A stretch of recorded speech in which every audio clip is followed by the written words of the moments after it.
Boom, and welcome to the Big Honker Podcast, brought to you by Hemp Hill Farm. Helps me sleep every night. Try their gummies, best in the world. Also, the drops for the dogs are really good to make a dog relax. BHP saves you money. Yep, BHP is the code. With me today is the world famous Andy Shaver, who is going to be in the Bahamas when this comes out. So y'all think we're all, sadly for him, enjoying life down there and bitching about being on vacation. I will be. That's terrible. You should be enjoying your family and your in-laws. I will. I'll be ready to come home, though. I bet you are. With us today. I'm already ready to come home. You're ready to go. I'll go with you. I'll go in your place. Ready to come home. With us today from Cottage Grove, Minnesota, Mr. Tyler Montez. Tyler, how are you doing, sir? Good. Yourself? Wonderful. How is life in Minnesota, the land of the Muslims? Other than that part, it's been great. Work's been busy, and yeah. What do you do for a living? For a living, I am a union plumber up here in the city. Started out in service and do commercial work, running jobs and stuff now. You're going to be making bank here in another 5-6 years. When all those old curmudgeons get out of the way, you'll be retiring on an island. You'll have a place in the Bahamas. Yeah, hopefully one day, maybe Alaska. That might sound a little bit better. Alaska's where you want to go? No, it'd just be cool to have a place up there, I think. Have you been to Alaska? No, that's I'm getting married in August, and we're planning on honeymooning up there. So nice. Looking forward to that. Alaska is a beautiful, beautiful place. From Vancouver north is just absolutely incredible. But there are a lot of weird fuckers in Alaska. It is the end of the road. People have ran as far as they can run, and that is Appalachian of the North. But it is a beautiful, beautiful place. And there's a lot of really cool things to do there, but it's definitely a trade deal. What are you going to do? How's the honeymoon in Alaska going to look? We're still working on the details of that, but you're not like just looking at going and seeing some of the sites. Yeah, maybe a little bit of camping, stuff like that. About to taking Michelle on a camping trip on our honeymoon. Your wife's different than mine. We'd never been married very long. We got home, that'd been the end of that shit. Where are y'all going to Alaska? You gonna Juneau, Fairbanks, the whole thing? Y'all going to Talkeetna? Probably gonna try Fairbanks and Juneau. I think that's kind of where our main focus has been so far. I'd like to go see Denali up close. I've seen it before when we were up there, but I would like to go to the park. I think that would be really an interesting place.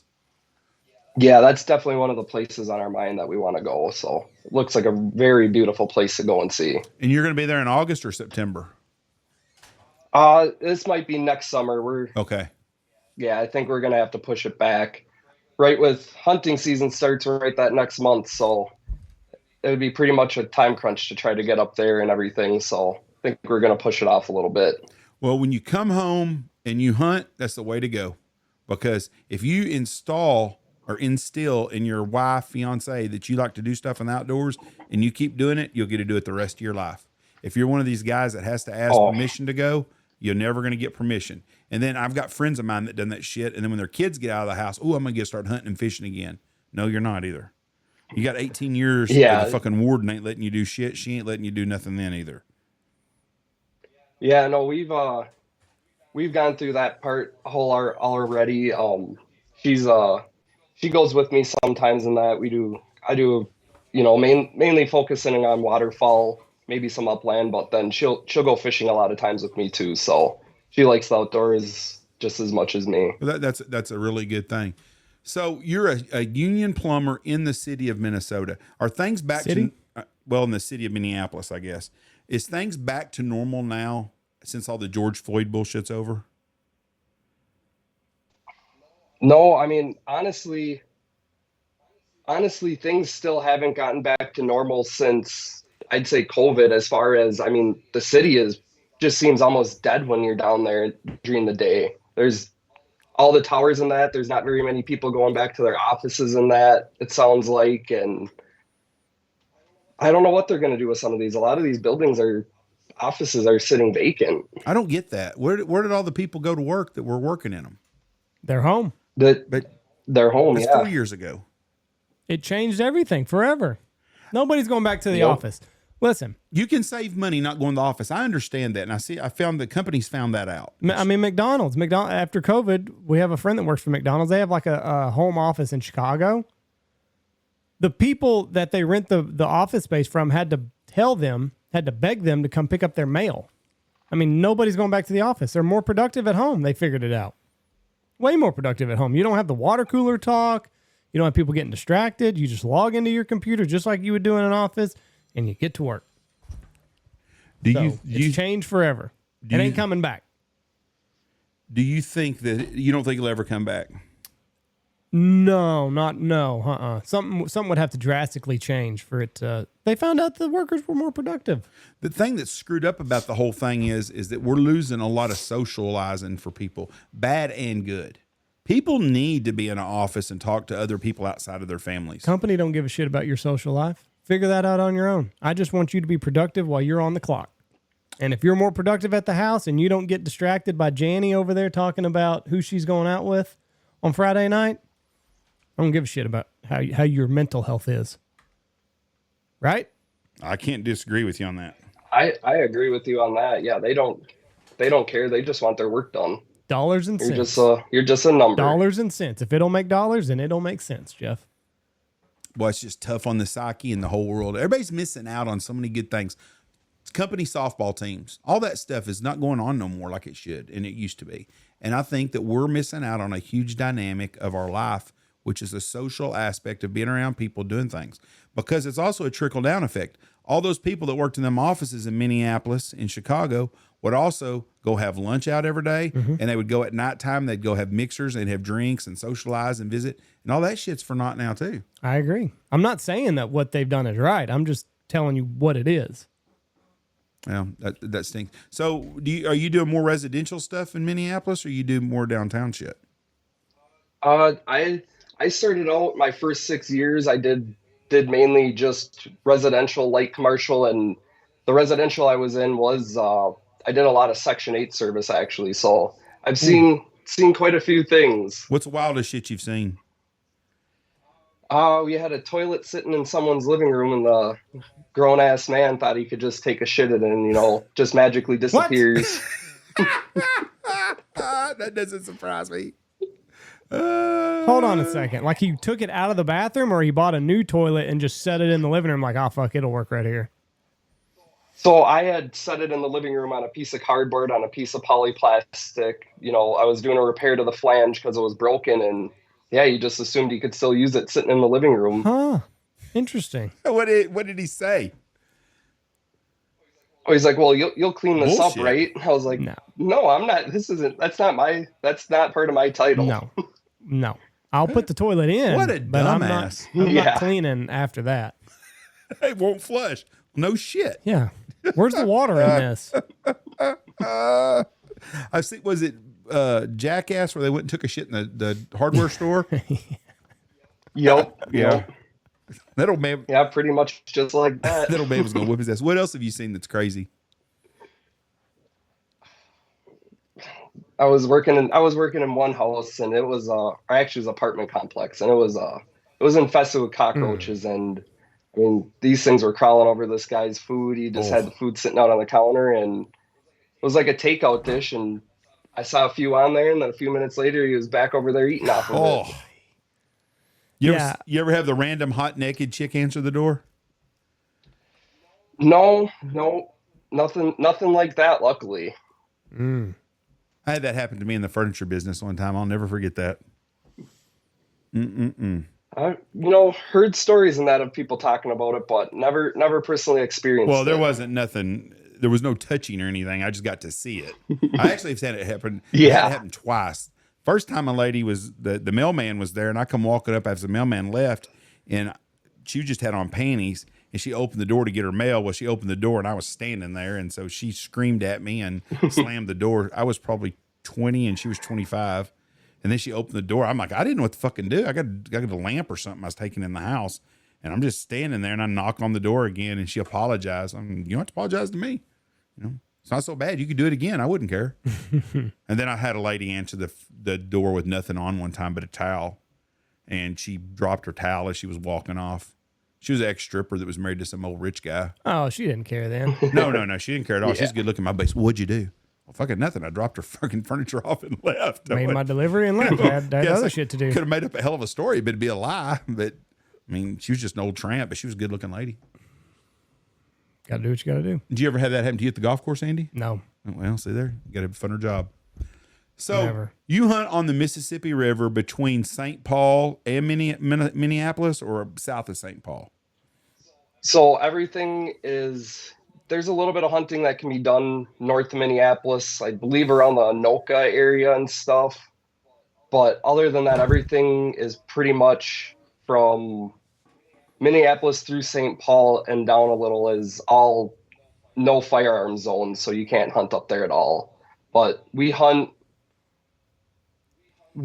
it's probably about 5-10 minutes away from the closest launch for me. And yeah, that we do most of our hunting there. And then we also hunt a few lakes up around and the river starting up in northern Minnesota too on the Mississippi. Are you putting out big spreads, big blocks, or what are you doing? Yeah, when we're hunting on the big lakes like Winnie, Leech, or Cass, some of those big ones, yeah, we'll put out 12, 14 dozen spreads, 14 dozen decoys in a spread. All ducks or goose and ducks? All ducks, all divers. When we're up there, we're mainly chasing the divers. That's what I grew up on. That's what I really enjoy chasing is diver ducks. So we shooting canvasbacks and redheads and bluebills, or? Up there, it's a lot of, you get a few redheads here and there. The bluebill numbers have really dropped in the recent years up there, it seems like, and a lot of ringnecks. Ringnecks are fun to shoot, boy. People can say what they want, but they're a blast. We had a day up there a couple years ago where we were done by 9 o'clock, 3 days in a row, all limits of ringers. Mm-hmm. And you can shoot at them, and then they'll go 500 yards away and come right back and land again. Oh, yeah. So what's with the bluebill numbers? They're down. I've heard a lot of people say that their numbers are way down. I think a lot of there was a big die-off on Lake Winnie, I think around 2004, 2003, due to a snail.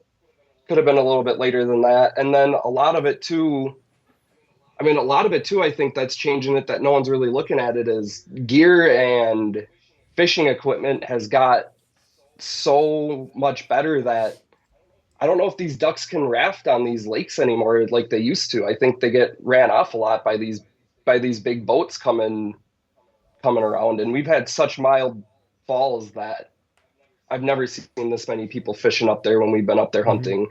I've never thought of that. No, I hadn't either. That makes a lot of sense. Those ducks don't get rest, so they're going to go. I guess they go to Lake Superior or somewhere like that, or Lake Michigan, and they get a big rest because the lakes are so big. There's places for them to raft up.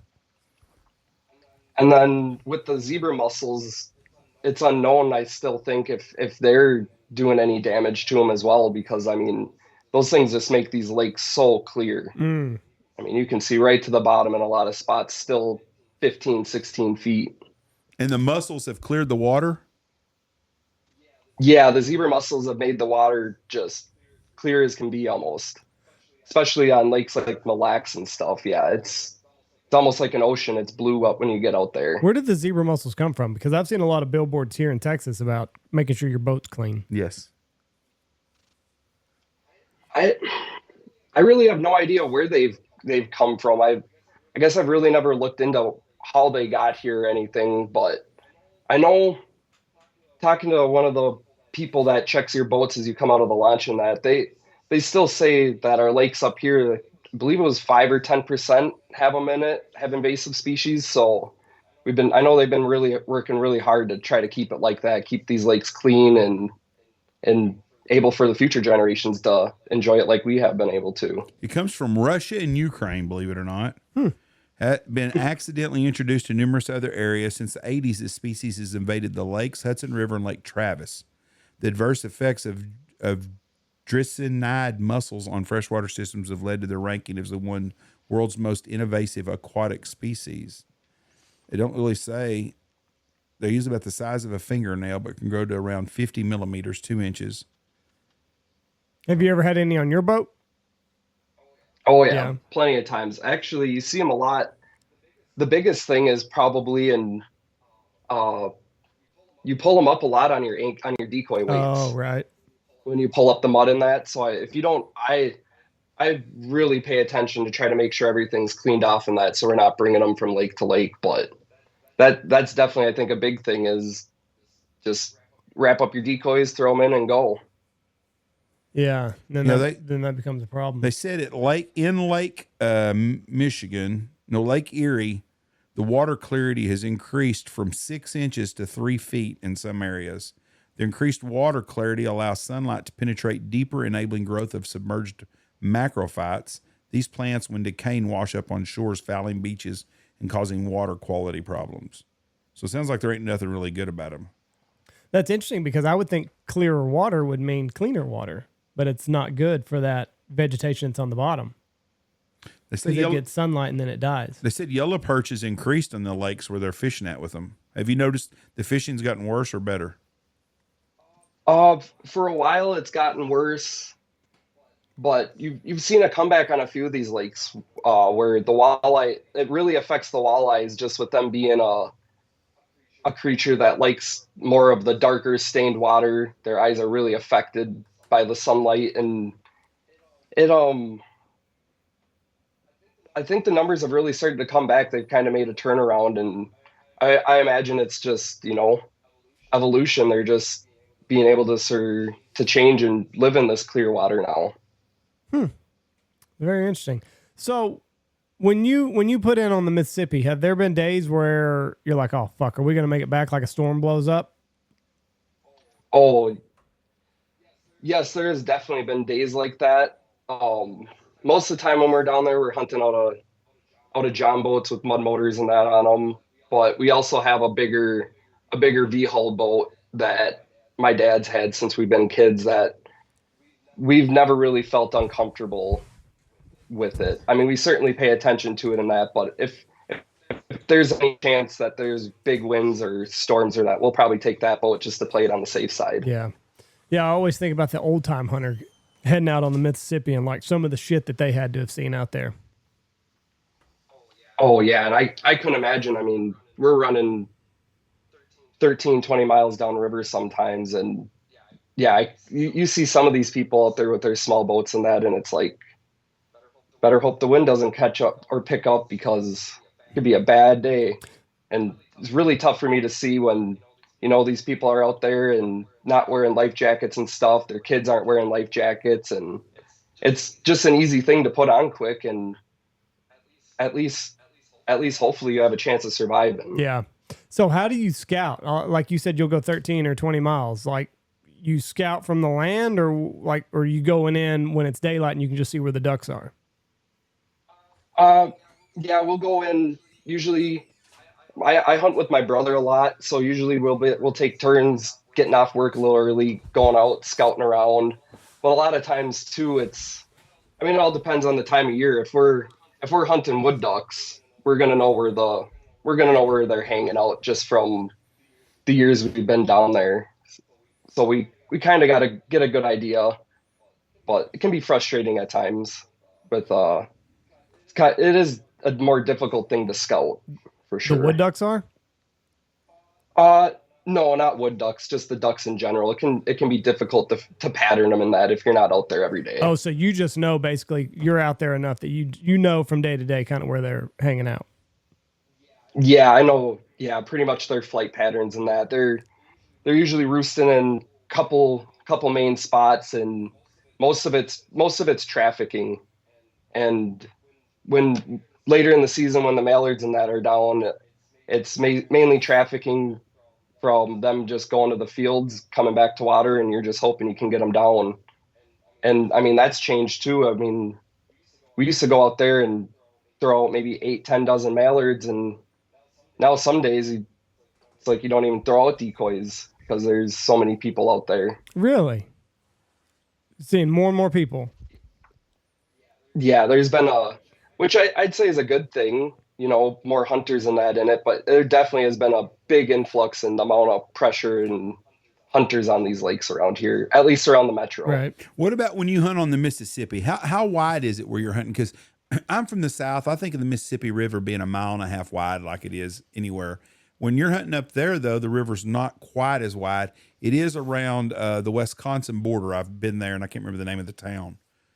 There's a college there, but Wabat, Lacrosse. yeah, La Crosse area right there. And that river's pretty rough Yep. looking right there. I wouldn't want to get stuck on it.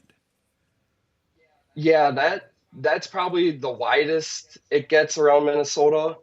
Around St. Paul and that, it's 200-300 yards wide. I'd say 400, and then the more north you go, then I mean, up around where my cabin is up north, it's 30 feet maybe. Wide? So Wide, you're by yep. Brainerd somewhere then. Yes, yep. I have a cabin up around the Brainerd area, and then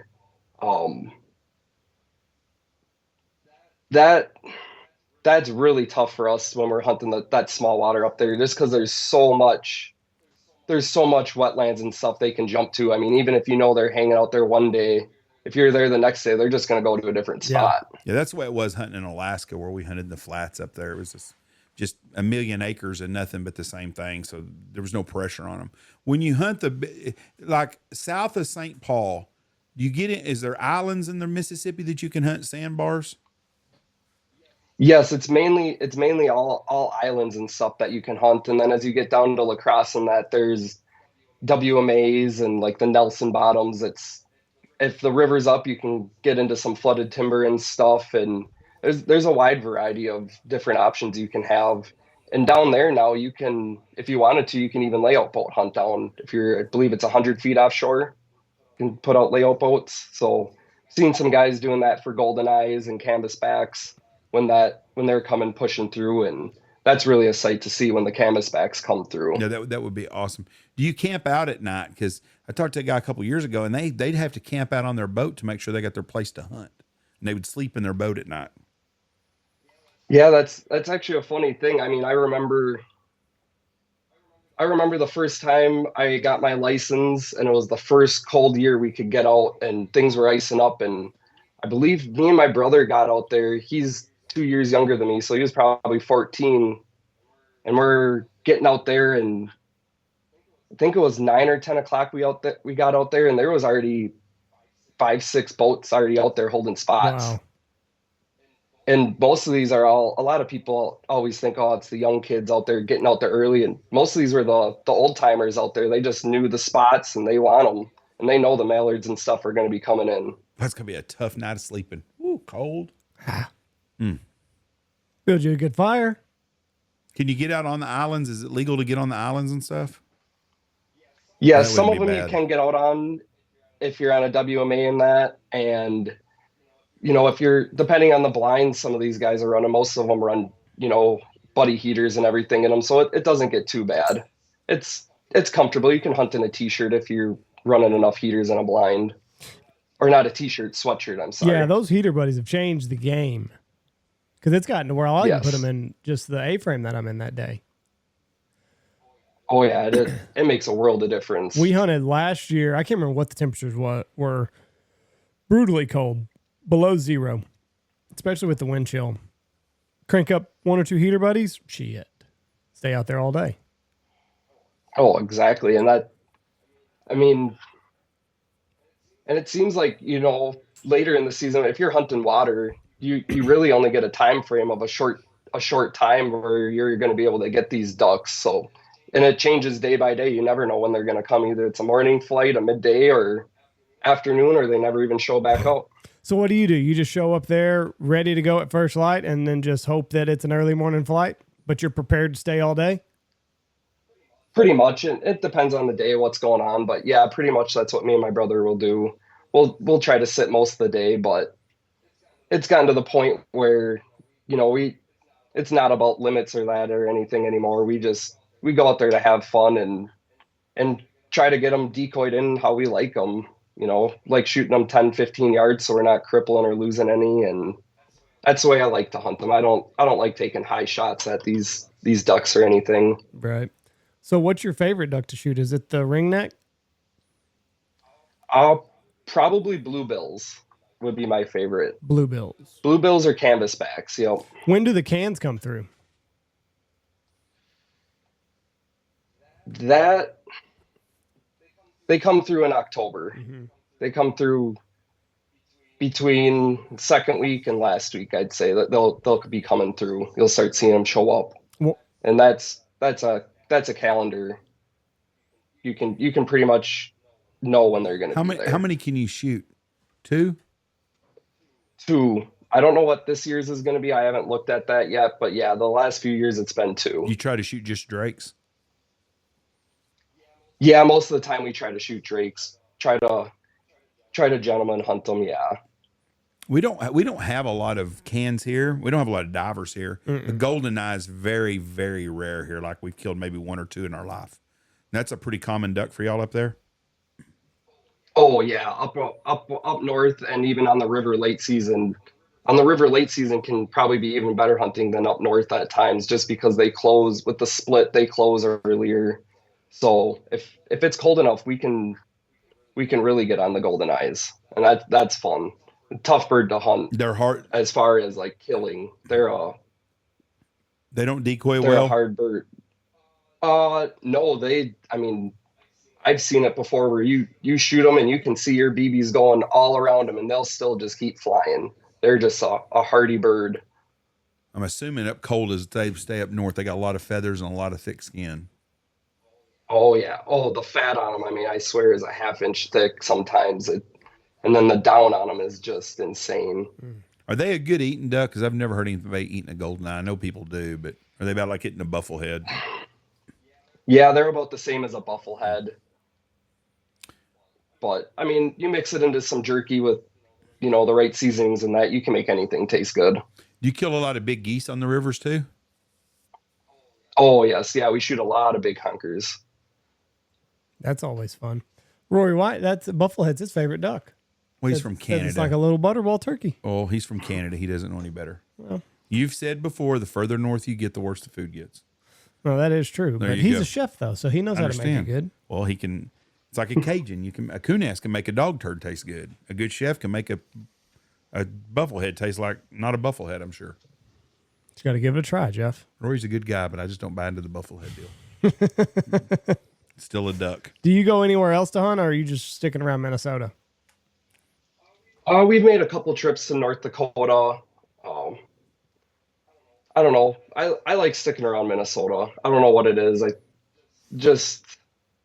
like hunting the areas I grew up hunting, and that I like the memories and trying to make new memories there. It's hard for me to change. Yeah. Minnesota is a beautiful state, and I would say that eastern shore of Lake Superior, or the eastern shore on Minnesota's eastern shore, outside of Maine, that's as pretty a drive from Gooseberry Falls to Grand Marais as there is anywhere in the United States. It's absolutely is. Beautiful. Stop at Betty's Pies and get you some pie and a hot coffee. The Boundary Waters, that is a beautiful area. Absolutely beautiful area. And just all the outdoor stuff there. I got to go ice fishing up there. That's just a pretty area, and I would recommend anybody to go up there. And I think you're very blessed to get to live there. I would rather hunt in western Minnesota than I would anywhere else. Now, where you're hunting at, do y'all have? Is the elk? Are they starting to do an elk season, or is the wolves wiped out the elk and the deer in northern Minnesota? Elk. I don't know. I guess I've never heard too many people hunting elk in Minnesota. I'm not really a big game hunter, so I don't know how much I can speak on that. From what I hear, though, is the wolves have been really hitting the deer population up there. I know quite a few people who have said that it's not even worth going up anymore. They just don't. They'll sit there for the 14 days, I think it is, they have, and don't see anything. I just don't know when these people are going to catch on to keep putting wolves out that's good for anything. Mm-hmm. It's not good for nothing in the economy. It's not good for the environment. It's not good for anything. We have to get a wolf person on here. Maybe they can argue it. I would like to hear the debate of why they think we need to keep increasing wolves, because they're wiping out all the deer and elk everywhere.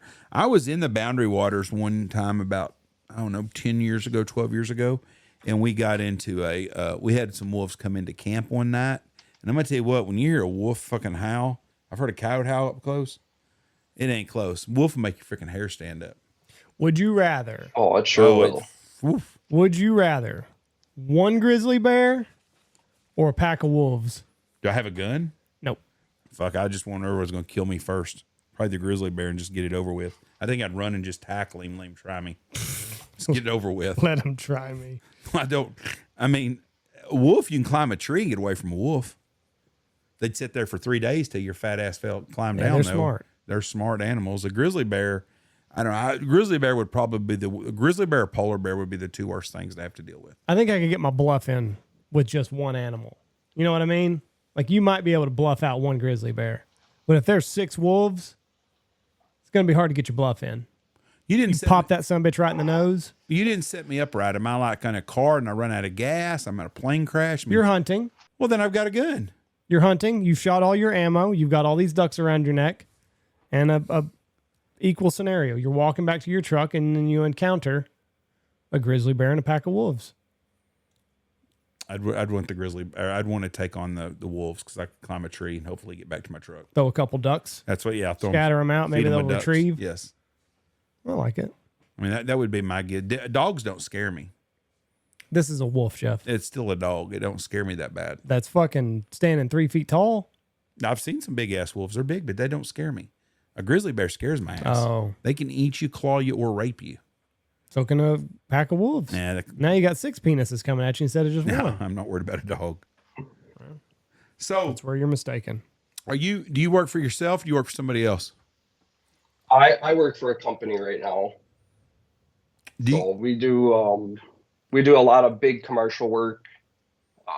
I've done a bunch of hospital work and stuff, so it's a variety, whatever the needs are, I guess. 8 to 5, Monday through Friday? Yeah, most of the time it's 8 to 5 with it being summer and everything and a lot going on, been working a lot of 10, 12-hour days, but I don't mind it. I like making a little bit of extra money here and there. Get that OT, baby. I spent a couple weeks in downtown Minneapolis. I went to the hunting show there 2 years, I think, 1 or 2 years, and we stayed downtown at the Embassy Suite, right across from the old Metrodome.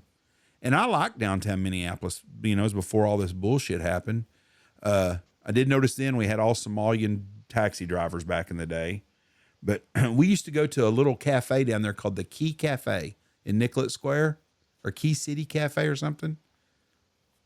They had great meat. Yeah, the Key Cafe. Yep. Key Cafe at Nicholas Square, and they had their meatloaf was awesome. We went there a couple of nights. But that's where the Mary Tyler Moore statue is down there, right? Where she's throwing her hat up in there. Yes, that's correct. Yep. That was a really nice area. And it's not real busy no more. Is it the COVID shit and the Black Lives Matter bullshit? Is that finally, did it wipe it down to where there's nobody down there either? Depends on if you're there during the day or at night. At night, it gets pretty busy, I'd say.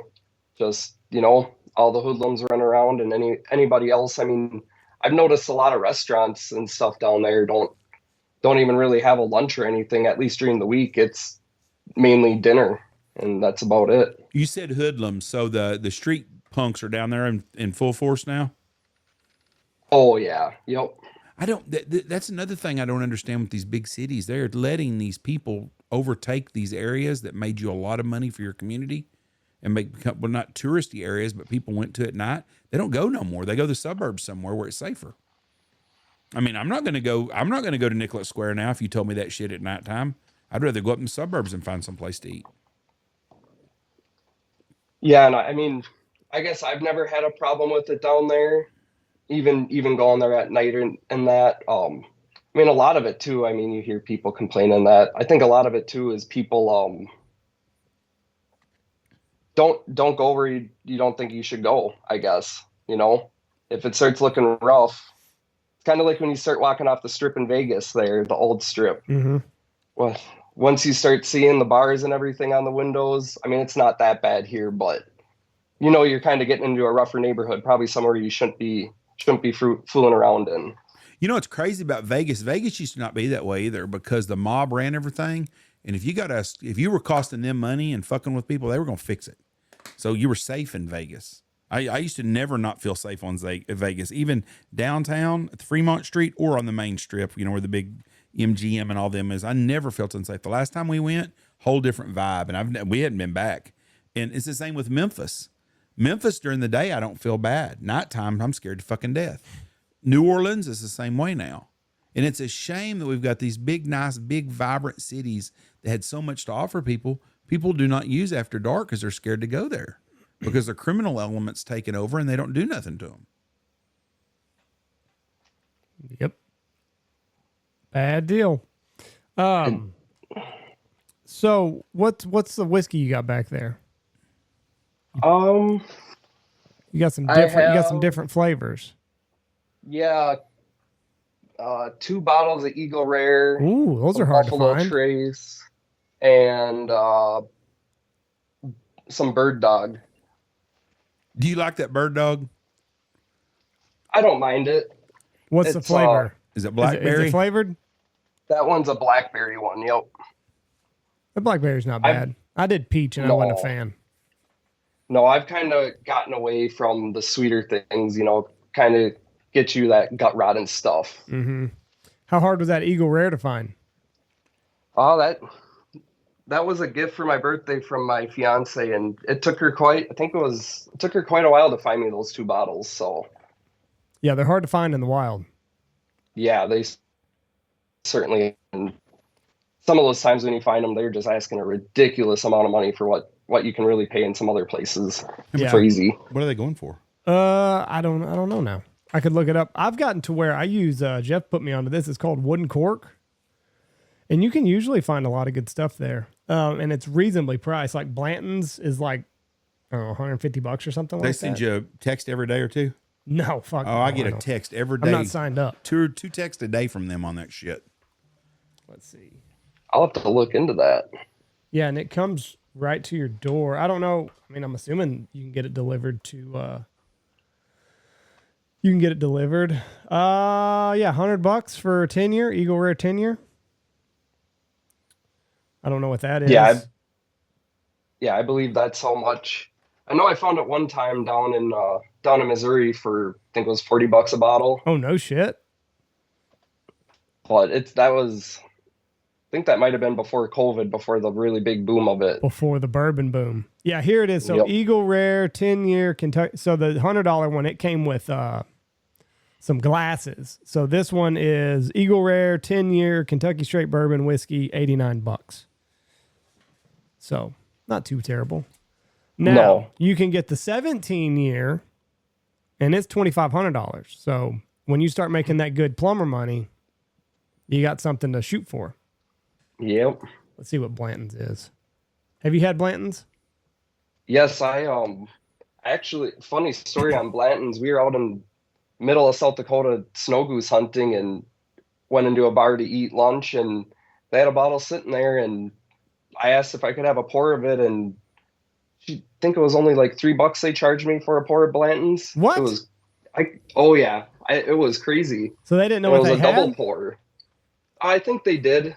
We're in probably one of the areas where you have your farmers who make a little bit more money probably asked to get it in.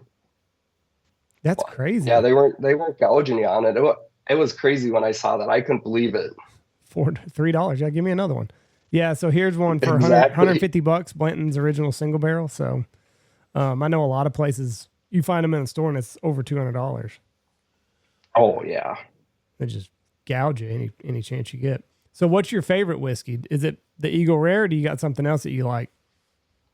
Yeah, I enjoy the Eagle Rare when I want to, more for a special occasion or that. Otherwise, I've been drinking, I believe it's Four Rivers or the Rivers. It's a whiskey my brother had got me that I've only found it at a couple spots up here. So I don't know if it's a smaller brand or not. I really never looked into it much after that. I just, $40 isn't bad. So Just, yeah, sign me up. I want to try E.H. Taylor. I've never found it. Logan was supposed to come down here and bring me a bottle, and then he ended up not coming this last year, so it's still on my bucket list. Yeah, that's on mine too. I was at a restaurant over the weekend and they had some E.H. Taylor, but I think they wanted like, I want to say it was 150 bucks a pour, 200 Mother bucks a pour. father. What's the shit made out of? Damn, man. $150 a pour? Oh yeah, they had Pappy $300 a pour. Really? I'd go with Yep. Coke. How much? That's how I'd order it too. Give me a Pappy and Coke, please. Yeah, here's a bottle of E.H. Taylor, 124 bucks on But it's cheaper than wooden cork. $100 a pour. Fuck around. That's a lot of money. I'm not a connoisseur of whiskey, and I can't tell the difference between really good and really bad. I probably can't either. So it wouldn't do me no good. They could sell me a $300 pour of whatever it is, and they could bring me a freaking bottle of Kentucky Deluxe, and I probably wouldn't be able to tell the difference. Me personally, because I'm just not that big a drinker.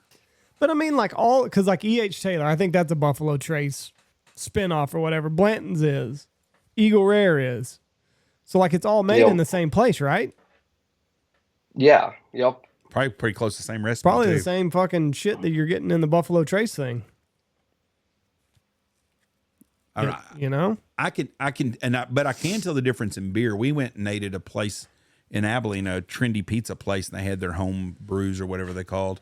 And I just wanted a light beer, a Mexican beer, and they didn't have anything that had something close. And it was actually pretty good because usually those beers I am not big fans of. Right. Here's a E.H. Taylor, survived the tornado warehouse, $15,000. Huh?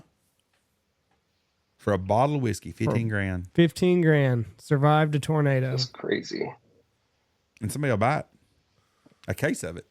Give me 2 of them, Jeff. I'm trying to see. Yeah, I don't know. I'm just not that big a whiskey drinker, so it's not my deal. So what's your go-to? We got public hunters. We're talking public hunting. What's y'all's go-to breakfast up there in the morning in the blinds? Our go-to breakfast is a lot of time, if it's just me and my brother, it's mainly just bacon. I like bacon. Just bring out some bacon and fry it up throughout the day. Piece of bread and bacon is it's hard to beat that right there. Maybe some Spam. I like Spam. I do. That's we've got a new Hawaiian restaurant they opened in Wichita Falls called Hawaiian Brothers. And they have some kind of chicken. They got some kind of pork with some kind of rice. And they have Spam like sushi, but it's got Spam on it. And they've got something drizzled on it and stuff. And Tony had some. I didn't. I like Spam, but I just like Spam on a sandwich.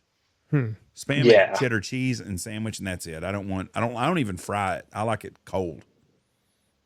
Yeah, I could go either way, fried or cold. I don't know. I grew up on it. I know a lot of people don't care for it, but I don't mind it every once in a while. It's not bad. My wife makes a Spam casserole every once in a while. That's good. I like Spam. What's funny is the first date that her parents went on, that's what her mom made her dad. With Spam? The Spam casserole. He's like, damn, you're not really trying to impress me very much, are you? What'd she say? He married her. I guess it worked. Spam casserole was the winner. Like, damn, you're not trying to impress me very much, are you here? I'm not going to spend a lot of money. I'm letting you know right now I'm cheap. So, when you're hunting public up here and you're on these islands in the Mississippi, what if someone's already camping there? Do they have certain areas that you can hunt or that only one group can be at, or is it just a free for all? It's pretty much just a free for all. There's a couple spots where they have there's some disabled blinds for people with disabilities and that to get into, which I think most people would stick away from them, let them be able to hunt those, to give them the respect of that. But it's pretty much just a free for all, first come first serve, and you might have someone set up, right behind you sometimes where, they're just hunting right behind you, maybe 20, 40 yards just on the other side of the island. And it just screws everything up for both of you. Oh, yeah. Yep. Do you ever talk to him like, hey, man, I was here first. Any way you could move down a little bit? Yeah, sometimes. And sometimes, especially, at night when you're getting there, things look sometimes you think you're a lot further away than you are in that. Right.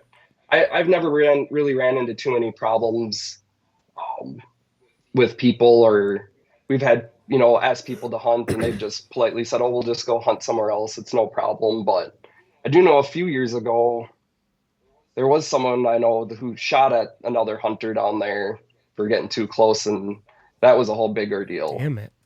Yeah, that is stupidity. It's a great place for like-minded people to meet. Mm-hmm. If you get to a blind and there's just 2 or 3 of you and there's 2 or 3 of them and you can hide and you can be friends, why would you not do that? I mean, it's a good chance to meet someone, to learn the way they do stuff. Maybe you'll learn something from them. They can learn something from you. Work together. Oh, exactly. And yeah, I mean, we're all in it doing the same thing. We're chasing the same birds. And I mean, why not have fun? Why make it all about you? And yeah, pretty much why make it all about you? How many people do you normally hunt with? It varies. Usually it's probably between 4 and 7, 4 and 8, 4 and 7 is usually the numbers. Usually it's me, my brother. I have 3 younger brothers, so usually 1 or 2 of them and my dad, and then a few of my buddies, a few of their buddies. All depends on who's open that weekend, I guess. So you got a good little crowd then.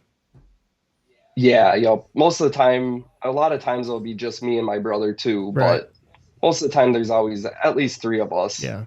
It's nice when you're on those banger hunts and you got 4 or 5 guys out there to shoot with. Yeah, it is. I guess we've never been lucky when we've had big groups to get on some of those big shoots or that, but one day it'll come. Not too worried about it. Yeah. So what are you doing this summer? Just working, or are you fishing also? A little bit of both. Next week I go up to Devil's Lake for my brother's bachelor party, so do some fishing up there, have a good time, and then yeah, probably a lot of work. Right now I have a job also going on out in Rapid City, South Dakota, so we'll see how that all plays out. So what are you doing for your bachelor party? That's all, I guess, riding on if I'm going to be out in South Dakota for a while here or not. You can party out in South Dakota, I bet. If I have the time. Oh, yeah, I'm sure. But yeah, we don't really have much planned for that yet. So yeah, we'll see. Maybe just a weekend fishing with the guys. That's all I need. That'll be fun. So are you a Viking fan? A Packer fan? It's tough for me to like either of the teams, but I guess I'd probably swing more of the Vikings. My fiance's a really diehard Vikings fan, and their family is, and most of the time I'm usually rooting for the Vikings, but if the Vikings aren't in it, then I'll be rooting for the Packers. A lot of people I know probably would frown upon that, hearing that, if the diehard Vikings fans, but doesn't bother me. They're our neighbors, so it's hard to be I'd rather see them win. It's hard to be a Viking fan for these years. Could you imagine? I mean, you talk about bottom, then you get up and look like you're going to do pretty good, and then Brett Favre goes to New Orleans and gets bounty gated on, and then you go back down, and then you get all this money and you start doing good, and then Kirk Cousins blows out his Achilles this year, and then he's going to go to Atlanta and probably be a pretty solid guy, and then you're back to a rookie quarterback now, or Sam Darnold. Tough shit. I'm telling you, and it's been that way with the Vikings since Bud Grant retired in the 70s. As they haven't been, they've had some up and down years, but a lot more down than up. Yeah. Now you get to watch Detroit win.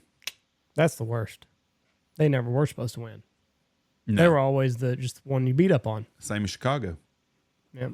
And now they're coming around too. Well, listen, man, we appreciate you coming on here. Have fun this summer. Good luck in your wedding. I hope all that goes well. Hopefully your bachelor party, you get to do a little bit more than just fishing, but sounds like you'll be happy either way.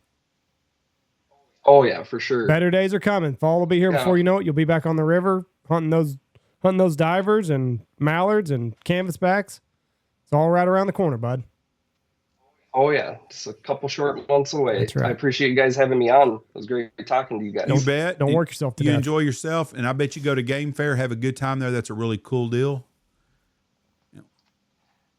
I for sure will. Made a little bit of a mistake that getting married on the first weekend of the Game Fair, so Hopefully I can make it to that second one. Well, hopefully you can. Thank you. We appreciate you being on here. God bless you. And I hope you have a wonderful, wonderful life together and blessings of many kids. Stay safe on that river. Thank you. Thank you very much. Bye-bye. Bye. I love talking to the guys that hunt on their own in places. Just different world. Different world.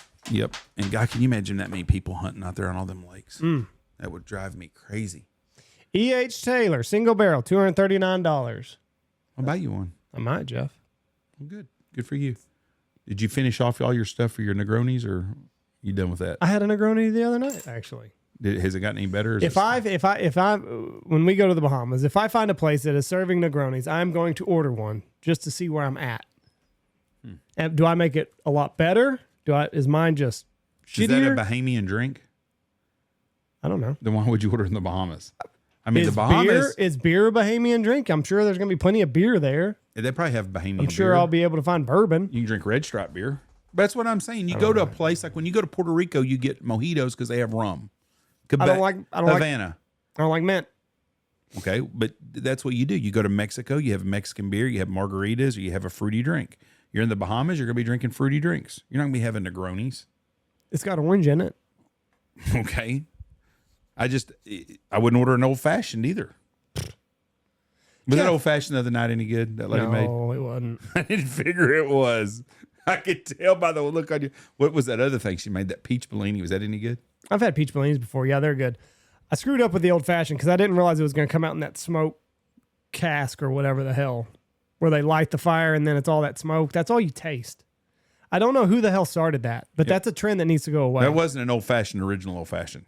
No, and I like whiskey sours, number one, but in a pinch, an old fashioned will do. And then like it comes out and she's got this fucking glass over it and all this smoke swirling around. All you can taste, it tastes like you're drinking a campfire. When she said that down, I looked at your face and I knew you were not happy. And it was this much. Yeah, it wasn't much. She didn't have much alcohol This much. in it. Yeah, it was pretty small for $20. 2 sips and it's gone. Yeah. I don't understand it. But they get this cedar plank, they start the fire, and all you taste is burnt cedar. But original old fashions did not have smoke on them. I don't know where this trend came from. It needs to go away. It's a new thing. Because I didn't read the fine print that it was going to come out in this smoke-filled environment. Didn't you have a drink in Miami that was smoke-filled too? Same thing. you Tasted didn't like like it shit. either? No, fucking awful. That trend needs to die. Never had anything that's got this smoke-infused flavor that's any good. Never. In a drink.